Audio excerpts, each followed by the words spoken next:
네, 계속해서 서강대 법학전문대학원 임지봉 교수와 다시 이야기 나눠보도록 하겠습니다.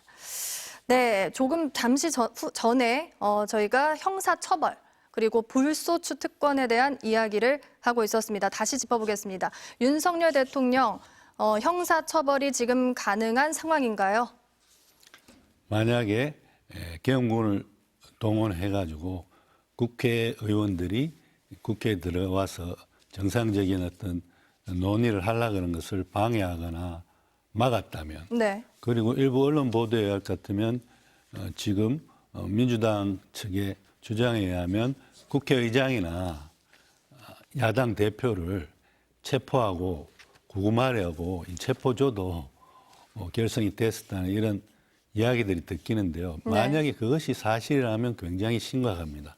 이거야말로 어떤 국회라는 헌법기관의 권능 수행을 불능하게 만든 것이기 때문에 아까 말씀드린 전두환 씨 등 5.18 신군부들에 대해서 내란죄를 적용할 때도 이러한 국회의 심의를 방해했기 때문에 그게 내란죄의 한 근거가 됐었거든요. 그렇기 때문에 그게 맞다면 이 내란죄 적용이 가능한 것이고, 내란죄 적용이 가능하다면 헌법에서 재직 중인 대통령에게는 불소추 특권을 인정하고 있지만 내란이나 외환의 죄를 범한 경우를 제외하고는이라는 그런 단서를 달았기 때문에 내란죄에 해당할 것 같으면 재직 중인 대통령이라 하더라도 불소추 특권의 적용을 받을 수가 없습니다. 그럼 내란죄는 예외 조항인 거군요. 그렇죠. 그래서 수사받고 체포영장도 발부받아서 체포돼서 강제 수사로도 갈 수 있는 것이고, 기소돼서 형사재판을 받게 될 수도 있는 것입니다. 대통령 재직 중이다 하더라도요. 네, 국회의장, 야당 등에 대한 구금 시도가 있었다는 말이 전해지는 것입니다. 이게 확인된 사실은 아니거든요. 그런데 이 제목이 아니라면, 이것이 사실이 아니라면 내란죄에 해당이 되지는 않는 겁니까? 지금 현 상황에서는요? 지금 현 상황에서도 만약에 계엄군이 투입이 돼서 뭐 뉴스 보도를 볼 것 같으면 계엄군이 창문을 지금 깨고 안으로 들어가고 뭐 우르르 몰려다니면서 국회의사당 안에 복도를 지나가고 뭐 본회의장에 들어가려고 시도하고 뭐 이런 것들이 국회의 정상적인 어떤 논의를 방해할 목적으로 이루어진 것이었다면, 그것도 국회라는 헌법기관의 권능 수행을 불가능하게 만든 것이라고 볼 여지가 있고, 따라서 그렇다 하더라도 내란죄가 성립할 수 있을 그런 여지가 있다고 봅니다. 그러니까 군 병력이 본회의장을 사실 들어가지는 않았습니다.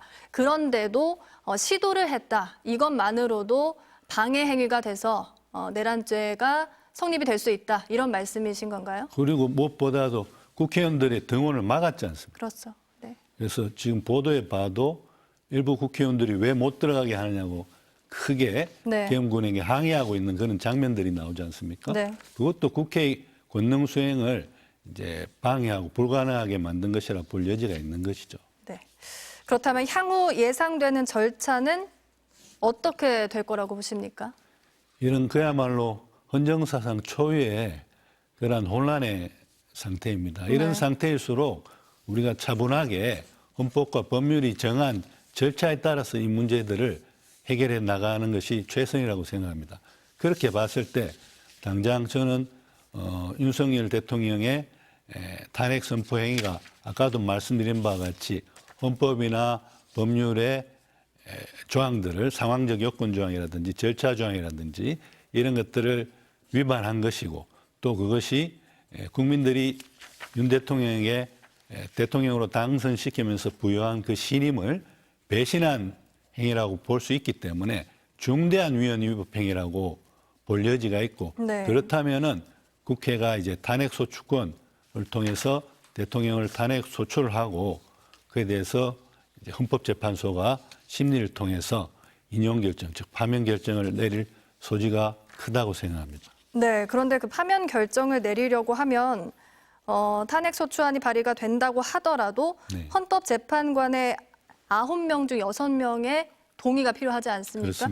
그런데 지금 헌법재판관 3명이 공석입니다. 이런 상황에서는 어떻게 절차가 진행이 됩니까?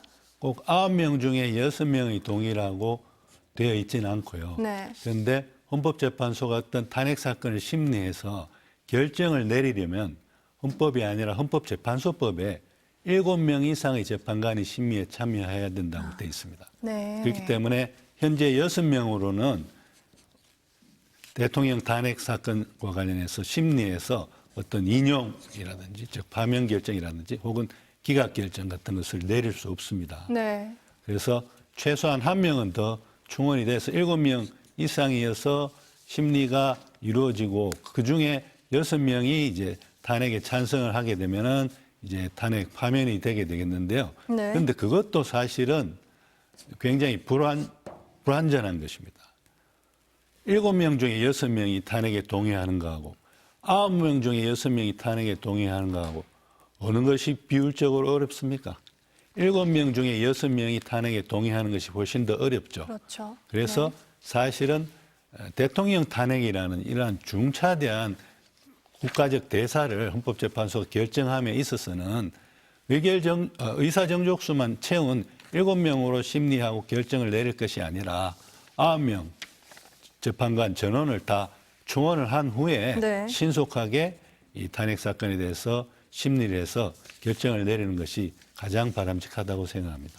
네, 그렇다면 지금까지 이야기를 나눴던 내용들을 조금 정리를 해보겠습니다. 어젯밤 10시 28분경에 윤석열 대통령이 비상계엄령을 선포했고요. 오늘 오전 1시경에 비상계엄령이 해제가 됐습니다. 비상계엄 선포에 어떤 문제가 있었는지, 요건은 충족이 됐었고 절차상의 문제는 어떤 것들이 있었는지 다시 한 번만 짚어주시겠습니까?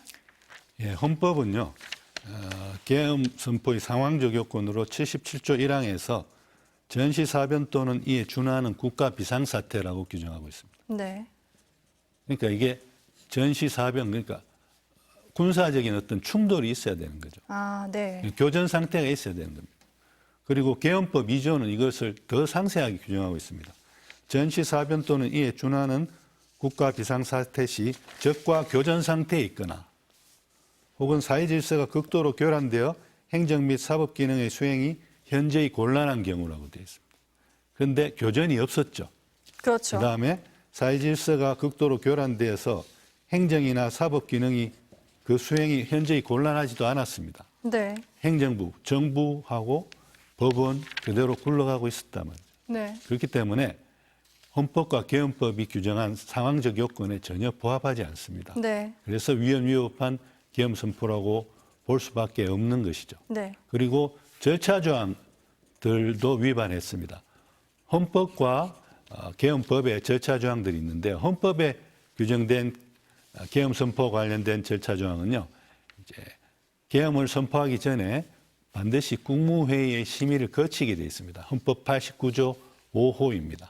그런데 국무회의의 심의를 거쳤다고 확인이 되지 않고 있기 때문에 네. 만약에 국무회의 심의 없이 대통령이 일방적으로 계엄을 선포했다면 그것도 헌법 89조 5호 위반이어서 위헌 행위가 하나 더 추가되는 것입니다. 네. 그리고 네. 계엄법은요.